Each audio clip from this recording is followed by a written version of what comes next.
He is like 33% more hard to play now. More harder. English is hard apparently too. There's the Alistar ban against Pure. Of course, the Calista ban as well. The Varus ban coming in against Sasson. Kind of interesting, but SBENU has ran it in the past. Yeah, ran it in their last composition, in fact. Yeah. Had some good poke with between the Varus and the Lucian. It's a pretty nice siege comp. Yeah. A lot of mid-game power with the Rumble. That's pretty good. And what will we see from SBENU? If we don't see any bans against Goong's champion pool, this is going to be pretty nice for NaJin because Goong not known for playing a whole hell of a lot of champions. Well, they're letting, Goong's champion pool get through unopposed, but also that Gragas hasn't been banned yet. Do you think they're going to maybe try to first pick it? Yeah, there's a... Zed ban seems a bit odd. Goong has not. But Goong is a really good Zed player. You know, this is like maybe a scrims thing that we don't know about. Maybe Goong's playing a lot more Zed lately, but we haven't seen it yet this season. Could also be that they want a Zir, and that could be. Zed does deal with the Zir quite well in lane, or another pick that Zed could be a possible counter to. But Goong is really good at Zed, so yeah. That's occasionally we'll see that. And there's the Gragas ban. They don't want SBENU to first pick it, so where do you go from here? Do you take a LeBlanc perhaps early on? Could take the Rek'Sai, even though there still are a lot of junglers available. Yeah, we'll see what Watch decides to go with. Evelyn's been ever popular, but Sejuani is, of course, a strong pick for him as well. They haven't locked it in. Do you think there's a possibility of like a first pick Azir or something? Or a Maokai? Maokai makes sense. Goong's not an Azir player, so you don't really need to take that away. No, that's true. At any given time, you kind of know what Goong's champion pool is, so... Yeah, it's Assassins. Spoiler alert. Cassiopeia. Right now. Only because he has to. He's like, oh, Reach, do I have to play Cassiopeia? And Reach is like, yes, you do, Goong. She's really good right now. And he's like, oh, man. And it's interesting, too, because it seems like NaJin has kind of found an identity. They were running that Vayne Ahri combo for a while, where they just break the enemy team up and they focus on skirmishing with Goong and OQ on these single target damage pickups. So we'll see what they decide to do here. Well, I feel like Sejuani Maokai would be a pretty powerful combination. Oh, the Nautilus too. Again, we talked about the priority they put on that, and NaJin, one of the few teams outside of Jin where it could be labeled as a flex pick potentially as well too, but probably going to the bot lane. Yeah, the Sivir lock-in continues with the trend we've seen.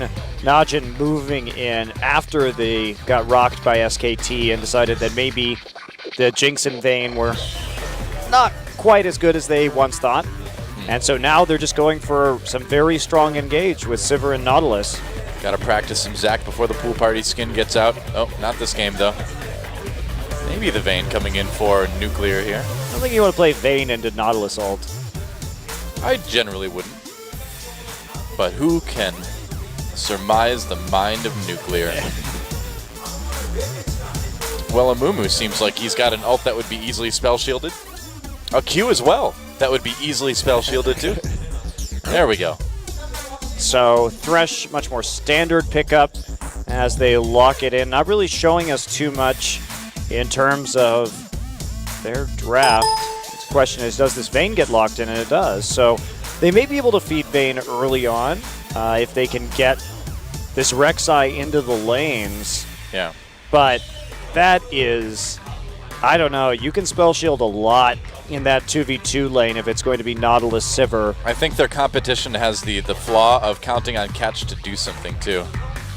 That is very true. That's it's harsh. It's harsh to say, but it's legitimate, guys. Sorry, Catch. Yeah, Catch has definitely been the worst jungler so far this season. Yeah. I would even wager to say by far. Yes, it's not really close. Although Tucson has his own unique issues right now. That's true. But it's a role swap for him. He's learning the jungle thing. So Rumble maybe for Duke, and watch pick up the Evelyn wouldn't be too surprising, I suppose. Although, with this composition, do you feel like you like the Sejuani ult a little bit more? Well, I suppose Evelyn fills a similar role, so. But I never like Evelyn into Rek'Sai. What's the point? Evelyn is not a very strong jungler in the weak game, has worse engage than Sejuani. Plus, you have to factor in more. You could always flank on Sejuani and maybe make that work, but you also could just engage straight on. It's very difficult to engage from Evelynn unless you have that flank. And with the Tremor Sense, it takes away Evelynn's main strong point. It's all part of the catch effect. You're playing a champion that you know will maybe bait him to try something, and then you kill him in the jungle. Ooh, and Victor, of course, is back now. And the Nunu possibility in the top lane, actually. We don't actually know whether the Rek'Sai or the Nunu could be going into top, so there's a little bit of flex right there. Odds are it would be the Rek'Sai in top. He's got the Smite chosen for his summoner spell, so yeah, probably is a Rek'Sai top. I don't think we're going to see a lot of Smite top Nunu. Probably not. Probably want to take Flash there. And it's going to be a top Fizz instead. Okay. Something that is very highly prioritized in China right now. Or Jungle Fizz. Let's get a top Fizz. Jungle Fizz incoming. With the Smite, it's going to be top Fizz. And it's just, Fizz has, when you get a lot of CDR on Fizz, he is very disruptive. My issue with Fizz is that he doesn't offer as much in terms of crowd control in the late game, and his teleport play, his teleport ganks are not great. If you have to make a play in the bottom lane, Rumble with that equalizer is going to be incredibly terrifying, whereas the Fizz, not so scary. Man, this Vayne is going to be very vulnerable against his team NaJin has put together. You've got the LeBlanc in there. You've got the Nautilus ult, of course, to set things up, but Nuclear is going to have to play a pretty spectacular Vayne game, I think, to give his team a chance here. Also, that equalizer is going to be devastatingly effective in the mid game because they're not really going to have much tankiness here. Yeah. I would imagine these roles are going to switch. There we go. They are finally swapping the Victor and the Fizz. But the Fizz to me is also very item dependent.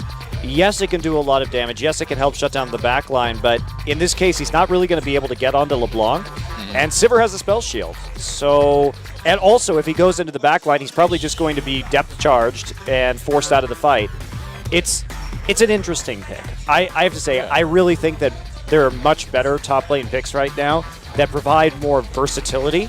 But if you get ahead on Fizz and he gets rolling with Cinderhulk, he does become a big terror. But I also am of the opinion that really snowballing picks are not good. So I have my own biases coming into this for sure. I just am not. What? Wait, you biases? No. No, I don't believe that for 1 second. That doesn't sound like the Monte Cristo I know. I just like high probability, reliable League of Legends. You like the safe bet. I like the safe bet. That's right. Well, we'll see if SBENU's unsafe bet will get them a win against NaJin here in Game 1.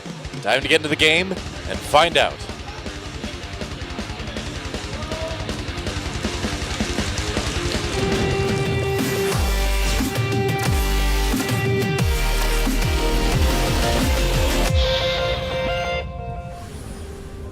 Well, here we go. SBENU Sonic Boom versus NaJin Empire.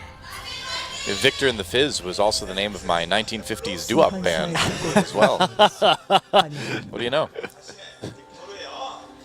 The golden tones of Victor and the Fizz.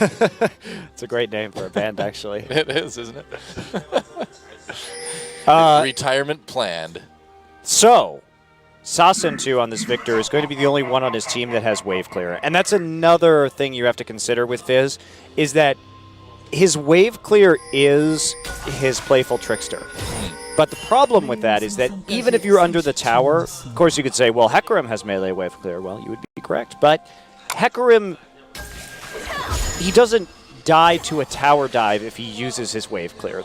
The issue is if you stack up a big minion wave on Fizz and he uses playful trickster and then you tower dive him, especially in a lane swap situation, he's just dead. There's nothing you can do about that one. Yep, you no escape. You just die. So you have a choice between losing your tower or dying, or both, you know. So it's not a great... I don't like either of those choices. I don't want to do that. Oh, OQ, having a great time already. And I will say, to OQ's credit, the OQ moments this season have been much less. He had a talk with Zephyr. That's what he said during one of his interviews about not OQing. Not OQing. Don't pull an OQ. It's like a Gromp start.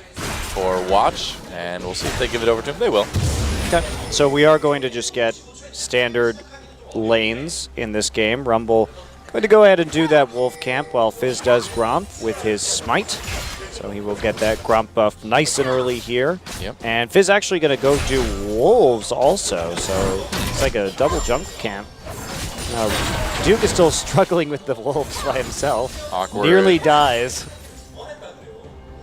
Thought he was Scion for a moment. He's like, wait a second, I shouldn't die.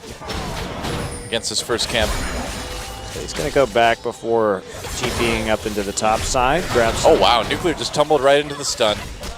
That was adorable.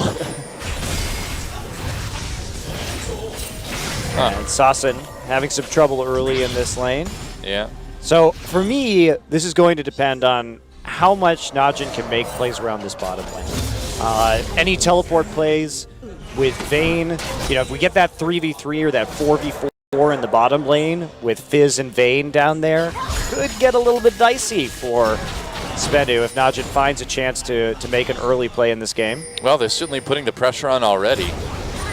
All lanes for NaJin seem pushing pretty decently in their favor. But here comes Watch, deciding not to go in onto this lane. No real gank opportunities, and no. We've seen a lot of Evelynns just farming up pretty hardcore in the first few minutes of the game. Anyway, that was actually some good pathing by Watch. So you notice he went into the river, placed the ward down so that it covers the entrances, so that Catch, if he gets up there, right as Duke is pressing forward. Then he walks through Tribrush to make sure that a Rek'Sai isn't wrapping around for the gank before going over to the Krugs. So very safe pathing, really helping Duke out there. Meanwhile, Ward at his Raptors right now, so he's going to start those. Watch will get found out. Looks like he is choosing to remain invisible, however, knowing that there's a ward. Looks like they knew there was a ward there.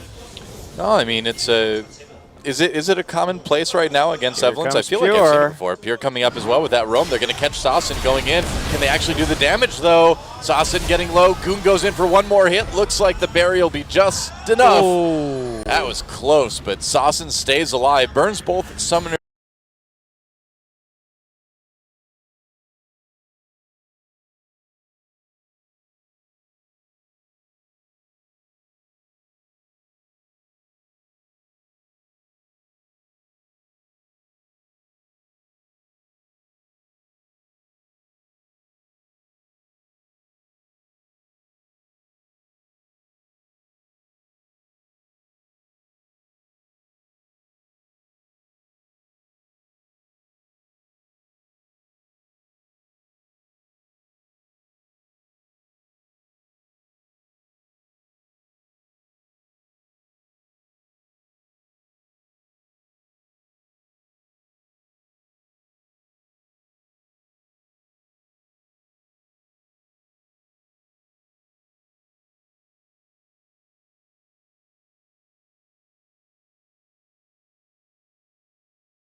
Up on their two lanes while ganking middle.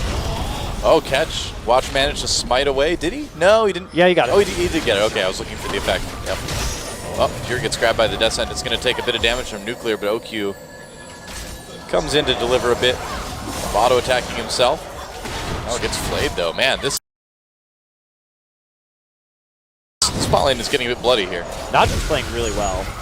Here comes Watch. And there's a stun. Watch actually trapped under turret. Whoops. That was a... Oh, Watch. No. Watch, maybe not known for the best ganks over the course of his career. Not exactly, no. Oh, Pure managed to dodge Here we go. the Descent. Somehow goes in on a Nuclear. Nice hook from Pure. Watch and Goon coming down as well, too. Nuclear in big trouble. Nice condemn onto Watch against the wall. Oh, secret. Oh, you tried.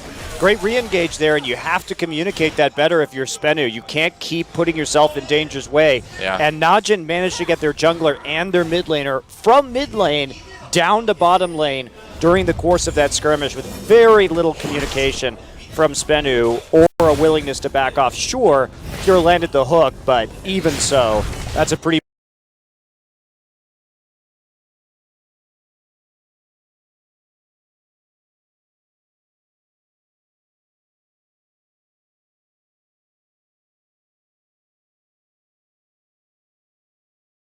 big kill onto LeBlanc. Yeah, not bad at all. So back to what I was saying. NaJin playing this early game really smart. They've identified the lanes with subpar wave clear, warded aggressively for them, gotten some deep wards into the jungle so that they can just keep on pushing. And then what Watch has been doing is just walking into the jungle to keep eyes on catch and repeatedly ganking the mid lane to free up Goong to roam and start tower diving. So I really like what we're seeing from NaJin. I think this is a very clear game plan, and they're abusing some of the weaknesses of SBENU's composition. Yeah. Now, should SBENU get into the late game, this is a pretty fearsome comp for sure. Well, especially if that Victor doesn't get held back as well. But you know, at least it looks like NaJin is taking it seriously, right? Yeah, absolutely. And they seem to have a clarity of thought that has been frequently lacking in NaJin's games. So with Sol having issues with wave clear, what do you think about him going for the Skirmisher's Saver before the other part? The Bomby Cinder? The Bomby Cinder, right. Well, I think he may want to duel and maybe get a gank down up here. So if he can trade effectively using that smite. Also, he may want to just go back and farm the Gromp and get more gold from it. There are a couple options for that right now, but you can win trades with that item, but Duke really punishing him. And that's the thing about Duke is probably the best 1v1 top laner in Korea. He does have his faults in other areas, just sometimes he's a little bit late in terms of his teleports, and his communication with his teammates can be off at times, but purely in terms of his 1v1ing, it's been really good. So Sawson's got flash. Goon nice going trade. anywhere. Oh, misses the chains. If he had hit that chain, but he came in on that death ray for the trade, and Watch continuing just to camp Sawson in mid. Right. And it's keeping Catch around. Look, Catch is responding right now to Watch's tempo entirely. Catch has to play around the mid lane in what is a losing 2v2 at the moment, and he can't respond to everything that's going on. And look at this. It's allowing Duke just to walk in the jungle right now, start harassing the blue buff because they have control over the waves. They have a big farm advantage in top and bottom, and this is great play from NaJin. Wow, Duke doing a ton of damage to Catch, and it looks like NaJin's going to be able to just take this blue buff away. Goong already having his, just doing a lot of poke to Sawson.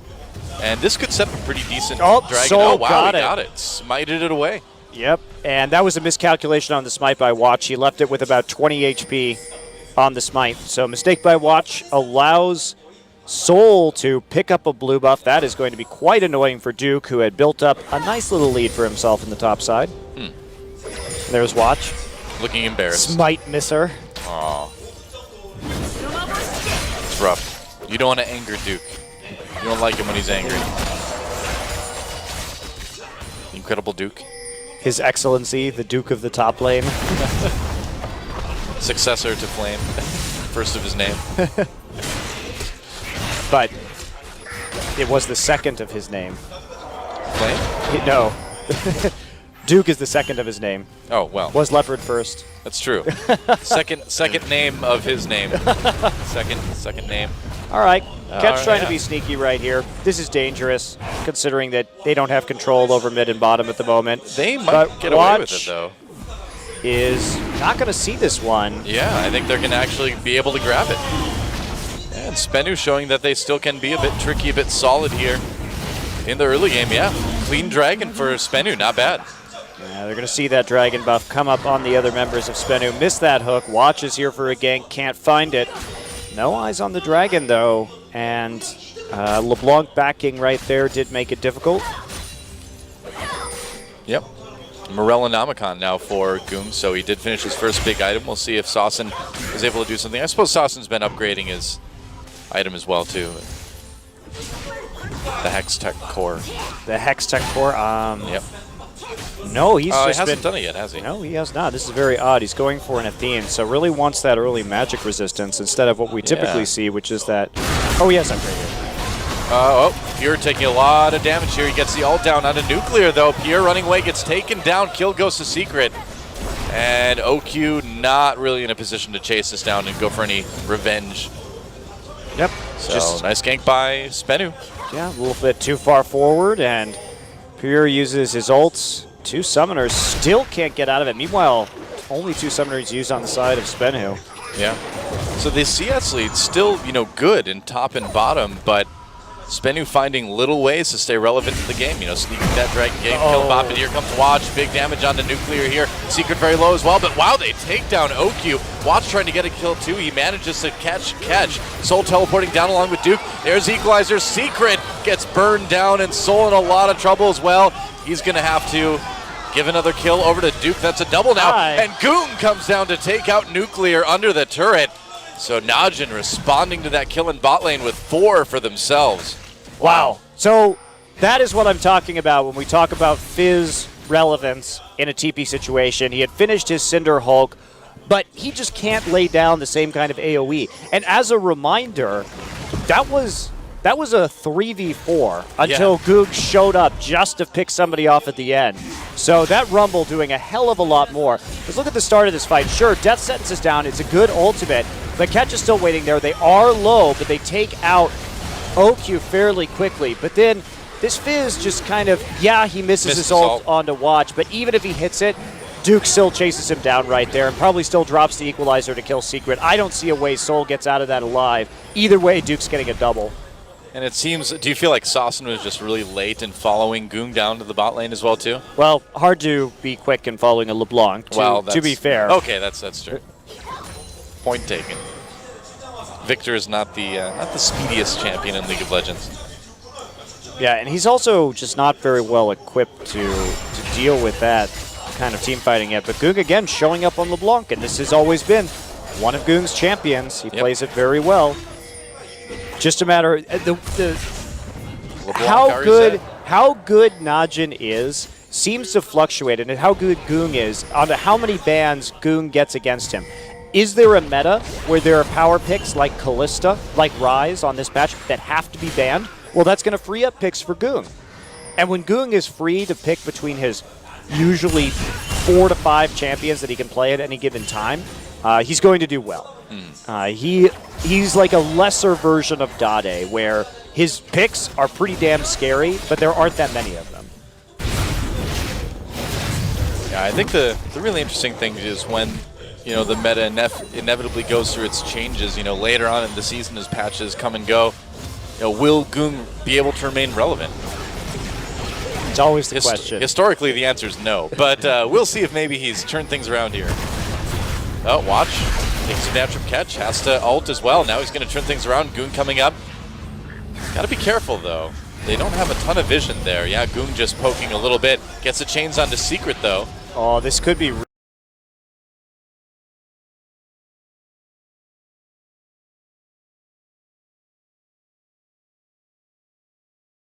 really good for NaJin. Yeah, they just back out. As soon as they see that Goong was about to have his ultimate available again, and there was an Equalizer staring them in the face. But with that roam from Secret, more pressure comes down on the bottom turret, and NaJin just able to finally, looks like, finish that tower off, and that's going to go down. Yeah, top lane really low too. Equalizer used onto Soul here. Ult onto Duke didn't do a whole lot, and that's going to be pretty much a solo, almost a solo kill. Oh, there we go. Goong finishing things off. Goodbye. And vanishing. Oh. That was a bad chain. That's a wrong way. Reverse chain. Oh, well. It happens. It's better. Like, whoops, my chain. It's better to do that right after you get a kill than before and then miss it. Yeah.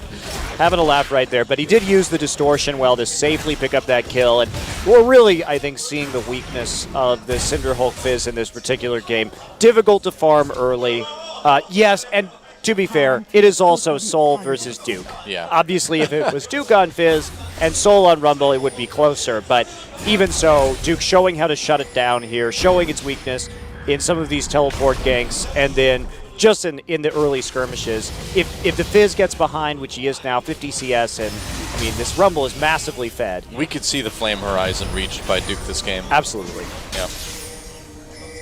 Mid lane turret about ready to go down as well too, and with all 3 outer turrets being down, if NaJin can do that before Dragon comes up, they're going to have, well, they already have so much presence over that part of the map right now. NaJin's played this game out really well. Yeah. Yeah. Well, it's been interesting. I mean, SBENU has been able to take little edges here and there, but have never been able to gain any sort of significant ground. Do you think the problem for SBENU right now in this game at least kind of remains in the individual play rather than the overall team decision making? I think this game, what happened was they picked this composition with low wave clear on the side lanes, and NaJin made absolutely the right calls with their comp to punish their early game weakness. And I mean, they did have a nice gank in the bottom side, the first one, and they did have a nice early dragon. So you can't take some of their catches play has been pretty good. Oh, that was close. Can't quite. Uh-oh, flash ult onto Saucin. Now they're going to try to catch this. Victor looks like they will almost do it, but they get out in the red buff pit for now. No, silly me, you can't escape from Goong. There is no escape. Watch trying to chase catch through the jungle. Looks like they'll be satisfied with just that. Goong trying to escape here. Soul comes in from behind, nearly takes up here. OQ actually getting a little bit low as well. They need to be careful. Duke teleporting down now. This could be a pretty good equalizer. Everybody's starting to line up. They break up now. There we go. Oh, that was disappointing. Oh, the anti-hype equalizer. They're going to get the mid lane turret out of this, though, so all's well that ends well. Got the dragon, got a kill, got the mid lane turret. Not bad for NaJin. And by not bad, I mean really good. There's 7K gold ahead at 18 minutes. And looks like this one's going to be a pretty easy game 1 win. This is a really well executed game plan from NaJin. I am surprised to see them having something so clean and with such good forethought, because NaJin has never been a team this year that lacked in individual talent. It lacked coordination. It was they had such strong individuals on paper. You know, you look at guys like Duke and OQ, who individually are arguably top tier at their positions, but just who couldn't work together as a unit. Right. It was very interesting, but this game, not having that problem. They're going to try to, SBENU's going to try to switch Nuclear and Secret up to this top lane to try to push down this turret into 2v1 as fast as they can, I suppose. Well, Duke's Equalizer is going to be up by the time that wave hits the tower, and that will shut that down immediately. Yeah. Plenty fed. Plenty tanky enough, too, with that Seeker's Arm Guard, I think, against this particular Vayne. Yeah, Duke not even going to have to use it. They're not pushing particularly hard. They're scared. They don't have a whole lot of wards in their jungle right now. Evelyn could absolutely be in there. True enough. Wow, meanwhile, some action down in bot lane, or mid lane. Saucin evaporated. Oh, hook dodged by Watch. Secret not able to land it.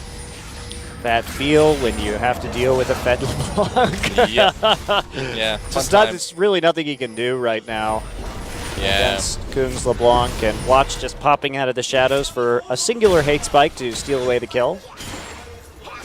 Why not? You got to get something on that Evelyn, right? You have to have some reason to be like, Evelyn's really good against the Rek'Sai. Look at all these kills. I'm 2-0-4. Yeah. Well, Watch has been doing, I think he's pressured the right places. I'm not sure it mattered much which champion he was playing, as Goong continues just to go crazy on everyone from SBENU's team. Yep. It's kind of a shooting gallery for LeBlanc from now on. I would be terrified. Yep. At least they have an Aegis. I don't know if I'd be terrified against this. I would just be kind of like depressed and resigned to my fate if I was SBENU, you know? I would have that look, you know, that Secret does in the player picture. And here's where Soul can't use Playful Trickster to clear this wave, because LeBlanc is coming down. Oh, you want to see him die? Oh, he's not going. Look, Goong not going that way around. But he has to back off immediately. Goong's not on the map. Rumble's pushing the mid lane. And so after that Playful Trickster is used, he has no choice but just to back off the tower. Yeah, pretty much. And NaJin able to get that turret a little bit below half health because of it. Yeah, this is not going to be one of our longer games. You think NaJin should be able to close it out fairly quickly, too. Oh, yes. Oh, yes, I think they will. Unless OQing could slow it down. It's true, but no, he learned his lesson, man. He learned. No more OQ moments, which is too bad, because there's some great photoshops of that. And that's what we live for, Doa, the dank memes. That's right. Yep. SBENU joined the league too early to win games, but joined just in time to be the victim of dank memes. Soul manages. He's at least stealing objectives with Smite. So he's got that going for him. Well, he's also going Trinity Force, and I'm not exactly sure who he thinks he's going to be threatening with this Trinity Force in this game. Instead of going for a Frozen Heart, which presents its own problems because he's against double AP. I think he'd have a pretty one-sided fight against Pure. Yeah. That's probably true. But once Pure gets that Righteous Glory, I don't know. I think it might be a little bit difficult. Yeah, we're on 5.10, so the Talisman buffs did come in, but I still feel like it's a hard choice when you weigh it against Righteous Glory. You know? Oh, I think it's a very easy choice, and that choice is Righteous Glory. Well, it's a hard choice to pick it over Righteous Glory is what I'm saying. It is both a hard choice and an easy choice. I did the old switcheroo on you. The old Monty switcheroo. Oh, you. I can't take you anywhere. But when you factor in the sustain that the Catalyst gives you and the tankiness, it's well, all right. Well, SBENU tries for Desperation Engage here, but already people getting pretty low there. Secret goes for hook onto Goong. He lands it. Soul in the back line getting killed. Meanwhile, Saucin doing what he can. Big group for NaJin, though. NaJin getting fairly low, but 2 kills already. And, yeah, Goong just starting to evaporate people. Saucin getting very, very low. Nuclear on the run as well. Not a lot Vayne can do. 1v5. If she's not fed, that is near perfect ace. Wow, NaJin actually ace. Played that team fight really badly, but still won just because they have a massive gold advantage at this time because Duke dropped an extremely poor equalizer during that fight. I was kind of expecting a lot of them to die when they all grouped up in jungle and Saucin was coming in. With his Chaos Storm, so SBENU actually team fought that much better, but without the items, they're just not there to have that same effect. Goong up at 6-0-1 right now, and that, I believe, will be enough to move him into first place overall in this league in terms of kills. Certainly could be. At least for the day, anyway. At least until SK Telecom plays. Let's take a look at this again. So we do see Catch taking a lot of damage early, but then Soul comes in onto the back line, starts to harass OQ, but gets focused down pretty quickly right there. And Duke just walks in, misses his equalizer, that has to flash back out. Still taunting a little bit from the side, and Watch is going to abandon it. OQ will flash forward for the last kill, and then it's just called being really ahead. Saucin gets cornered in the Raptor Pit and converged on from all sides. You know, with a place on the map called the Raptor Pit, Riot's really missing out on like doing some sort of tie-in with Jurassic World coming out, you know? They change it to Velociraptors for a patch. Yep, that's right. The sponsorship opportunities are really being missed out on. I agree, Dylan. Yeah, that's right. When the game starts, you can just hear Samuel L. Jackson say, "Hold on to your butts," instead of "Welcome to Summoner's Rift." I love it. Where's the Mad Yeah. Max tie-in with the Piltover custom Blitzcrank? Yeah, exactly. You could. You just attach Mad Max to the front of Blitzcrank. There's so many options, so many tie-ins you could do. You know. We have a lot of kind of unofficial tie-ins with champions. I feel like let's get some official ones in there, you know? Why not? Yeah, when somebody pops like any sort of Shirelia's-esque active on an item, you could hear Jeff Goldblum saying, "Must go faster," you know, from when the T-Rex was chasing him in the original Jurassic Park. I love it. Be great. I'm not looking forward to Jurassic World, though. I'm scared, though. I think it's going to be pretty bad. I don't know. I'm not. Probably not going to see that one. It makes me sad, but there's only been one good Jurassic Park movie. It's very true. Yeah. It's been more than 20 years since that's happened. That is actually scary. 22 years, actually. Damn. Yeah. You know, the keychain for my apartment keys right now is actually a Jurassic Park Velociraptor keychain from 1994. It's That's like awesome. It's a real thing. I'm so Jurassic Park hipster, aren't I? Did you know that that was the first PG-13 movie I ever saw in theaters? Me too, actually. No way. Yeah. It was. Yep. My friend Jesse Borkhardt and I went to that. We were all excited. It was PG-13. And had dinosaurs. That movie's awesome. We brought his little brother along, too. We snuck him in there, and the poor kid had nightmares for weeks. Worth. All right. Well, this has been a really fun Baron dance going on for the last few minutes. Well, we had a good conversation about Jurassic Park, you know? I feel like things got done. The reminiscing. That was really the most important part. We have so much in common, SBENU Monte versus Cristo. NaJin. movie was good. I want to go watch it again now. I actually watched it again recently. It was great. I'm going to do that. I'm going to watch it this weekend, maybe. When Goong ruled the earth. He is more like a raptor than a Tyrannosaurus, though. You know, he's quick and agile, and you know, Tricky. He comes in from the side. Too. Yeah, it's not the raptor you saw in front of you. It's the two you never even saw coming in from the side. You know, that's right. You could say that Goong doesn't look scary, more like a 6-foot turkey, but no, Sam Neill would prove you wrong. He would scar you emotionally for life with his tale of Goong attacking you from within the brushes. Yep. Are they going to lose a turret? No. Are they going to get engaged on by this Evelyn? I think so. Watch comes in from the side. Box goes down. Duke looking for a spot to lay down that equalizer. Watch getting a little bit low. Soul the kill there. Equalizer comes down now. OQ on the outside needs to back off for just a moment. Nuclear positioning fairly well here. Has to flash out of that hook. Nice response there. They catch. Of course. OQ manages to get the double kill anyway, and now Goong should help finish off people fairly easily. Saucin extremely low. Goong chasing, dodging the gravity field. And here Pure comes looking Pure for the finisher. as a dodge. Hook's not hitting anywhere. Pure! No! Oh, okay, that was a close one. Uh-oh! He's okay. He just got bounced back into the gravity field. Well, another near ace for NaJin. Only losing Watch there. And Oki's just going to celebrate by taking out the mid lane inhibitor turret, I suppose. What a sweet celebration it is, too. Yep. Sometimes. Can't do anything more, though, thanks to Catch showing up and Soul as well. Operation Get OQ. They got the knock-up. OQ turning around, and he's going to get killed by Catch. Oh, well. Finished off with the Rek'Sai E, but he did open up that inhibitor. Now Pink's going down. That wasn't quite an OQ SBENU moment. could try a Desperation Baron right now.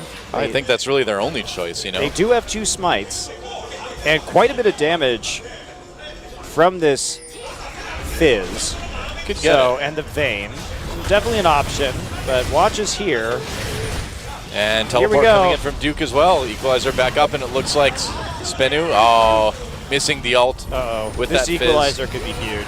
And it is huge. Does a lot of damage, catches a lot of people, and then the ult comes in from Watch. Oh, the humanity, but looks like they won't get any kills out of it. They'll just chase him away, and this No, but could they'll set get up a an Baron. easy Baron. They'll get a Baron out of it, though. Yeah. There was so much damage dealt to SBENU that they could have a hard time contesting this one. Looks like NaJin wants to just take the safer route and grab the dragon and then push into the mid lane, taking number 3 here. That's interesting. I think they could have punished that a little bit harder, either by going mid and taking inhib and then doing this, but they may want that equalizer back up again before they try and fight.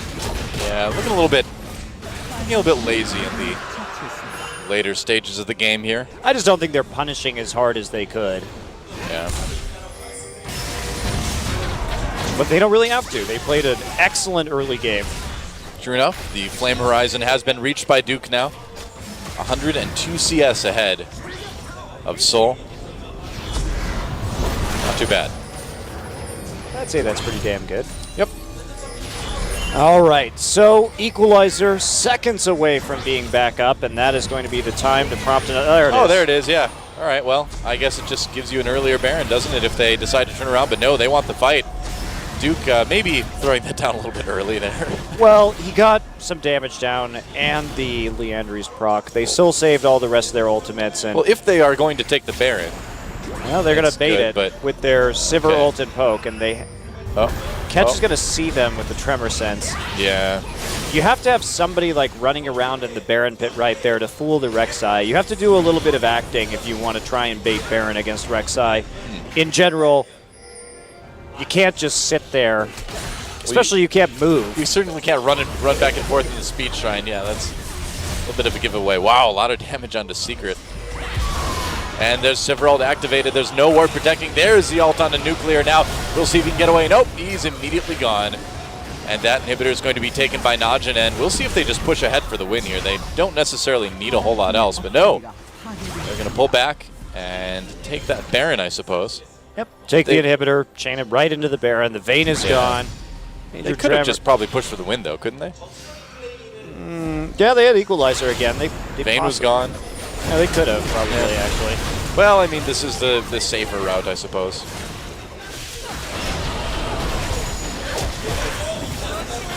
All right. Well, Goong deciding that he doesn't even need to help with Baron, because he doesn't. He's just there to kill somebody on the outside if they get too close. Pretty much. Punish that, and he's quite good at punishing that right now with his 580 AP. Oh, don't end the game. You have to save bottom turret. Yeah, NaJin, they are sometimes overly conservative in how they close games. There's not really a lot of threat here from SBENU. There's not something that they should really be afraid of. They can just dive as much as they want. I call this style going for the Fox News sponsorship. The conservative. Play as conservatively as possible. Overly conservative. Well, here we go. They found a wave that they want to push forward, and they'll go ahead and ride that one out. It's like Goong going to make his way over from the blue buff towards his team eventually. Watch.